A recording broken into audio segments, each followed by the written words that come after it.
जैसा कि आप सब जानते हैं कि दिल्ली में 24 घंटे बिजली देना और फ्री बिजली देना अरविंद केजरीवाल जी की सरकार का ना सिर्फ वादा है बल्कि एक ऐसा वादा है जो लगातार 9 साल से हम पूरा करते आ रहे हैं। दिल्ली एक लौता राज्य है जहां 24 घंटे बिजली आती है और उसके बावजूद 22 लाख परिवारों का बिजली का बिल जीरो आता है। जैसा कि आप जानते हैं कि अरविंद केजरीवाल जी की सरकार की कोई ऐसी पॉलिसी नहीं है जिसको हमारे विरोधी रोकने की कोशिश नहीं करते।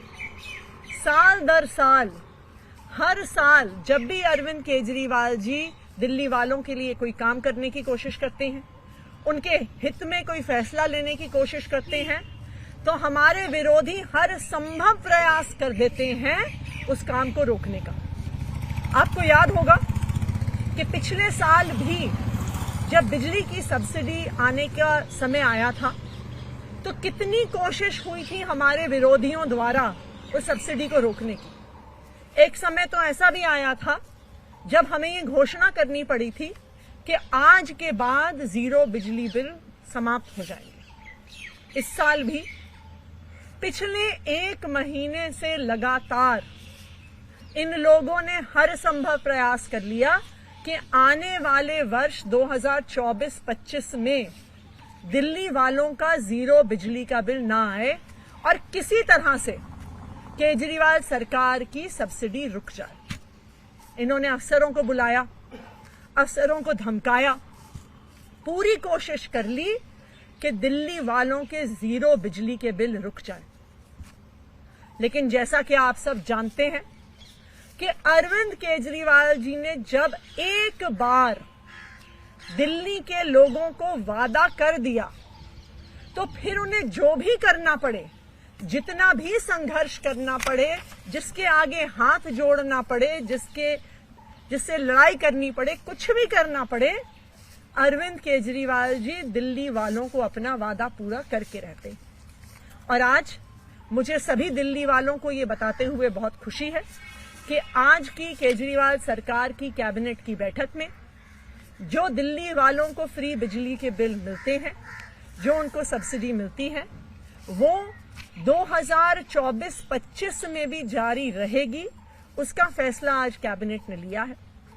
तो जिस तरह अभी तक 200 यूनिट तक बिजली फ्री, 400 यूनिट तक बिजली के बिल आधे, जो सब्सिडी दिल्ली के किसानों को, दिल्ली के वकीलों को, 1984 के जो दंगा पीड़ित हैं उनको जिस तरह से सब्सिडी पिछले वर्ष 2023-24 में मिलती आई है, उसी तरह से आने वाले साल में भी सब्सिडी मिलती रहेगी।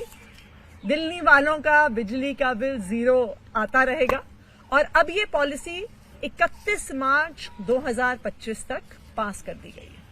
धन्यवाद। लेकिन आप बता सकते हैं कि क्या अड़चन इसमें आ रही थी? पिछली बार आपने बताया था बकायदा कि लेटर लिखे गए थे और उन्हें रोकने के लिए बकायदा आपके पास भी नोट आया था, तो इस बार भी क्या इस तरह कोई नोट आया? क्या कोई इसकी टाइम? देखिए, अगर आप पिछले साल भर में देखिए तो अब इन लोगों ने एक तरीका अपना लिया है काम को रोकने का। अब ये खुद खुलकर कुछ नहीं करते हैं, ये अब अफसरों को धमकाते हैं, अफसरों को बुलाते हैं, धमकाते हैं, कहते हैं कि अगर तुमने केजरीवाल सरकार के साथ काम किया, केजरीवाल सरकार की काम में मदद करी, इनकी पॉलिसी पास करवाई, लागू करवाई, तो तुम पे विजिलेंस इंक्वायरी कर देंगे, तुम्हें सस्पेंड कर देंगे, तुम्हें जेल में डाल देंगे, तुम पर सीबीआई ईडी के केस करवा देंगे। तो अब इनका काम करने का तरीका हमारे विरोधियों का, इन लोगों का चेंज हो गया है। पहले ये हम पे खुल के वार करते थे, अब ये खुल के वार नहीं करते हैं, ये अफसरों के माध्यम से काम को रोकने की कोशिश करते हैं। लेकिन जैसा आप सब जानते हैं, जो दिल्ली वालों को अरविंद केजरीवाल जी वादा करते हैं वो उस वादे को पूरा करके दिखाते हैं। मैम, कितनी लोगों को इसका लाभ मिलेगा? क्या उनकी संख्या बढ़ी है? और इसके ऊपर सब्सिडी के ऊपर सरकार के ऊपर कितनी? देखिए, सरकार के ऊपर तकरीबन 3,500 करोड़ का सालाना वहन होता है। जो एक्चुअल अमाउंट है वो तो कंजम्पशन बेस्ड डिपेंड करता है। अप टू 200 यूनिट्स बिजली बिल्कुल फ्री होती है। 200 से 400 यूनिट में आपको 50% की सब्सिडी मिलती है। जो किसान होते हैं उनको सब्सिडी मिलती है, लॉयर्स चेंबर्स में मिलती है, 1984 के दंगा पीड़ितों को मिलती है। तो जो उनका एक्चुअल कंजम्पशन है उसके आधार पर मिलती है। तो वो डिपेंड करेगा, जो एक्चुअल फिगर होगा कि लोगों का कंजम्पशन कितना होता है। ईडी वाले मामले में भी लगातार कोर्ट में मामला चल रहा है। आतिशी क्या कहेंगी? वो कह रहे हैं कि डिले किया जा रहा है प्रक्रिया को, और ये भी कहा कि आप उनके बदनाम करने के लिए जो एक आरोपी को सीसीटीवी दिया था उसको इस्तेमाल कर रहे हैं, गुमराह कर रहे हैं। हम उनको बदनाम कर रहे हैं कि वो खुद ही अपने आप को बदनाम कर रहे हैं। वो खुद पहले कोर्ट जाते हैं। केजरीवाल जी को बार बार समन भेजने के बाद पहले तो वो अरविंद केजरीवाल जी ने जो सवाल उठाए उनका जवाब नहीं देते। उसके बाद वो खुद कोर्ट जाते हैं कि ये समन लीगल है कि नहीं है, कि अरविंद केजरीवाल जी को कोर्ट आना चाहिए कि नहीं आना चाहिए। भाई अगर आप खुद कोर्ट गए हो तो फिर कोर्ट के फैसले का इंतजार करो ना। ये तो ऐसा लगता है कि ईडी ऐसा मानती है कि जी अब तो हम कोर्ट का भी इंतजार नहीं कर सकते, हम तो कोर्ट के भी ऊपर हैं। भाई खुद कोर्ट गए, अब कोर्ट का सम्मान करो, उनके फैसले का इंतजार करो। Thank you.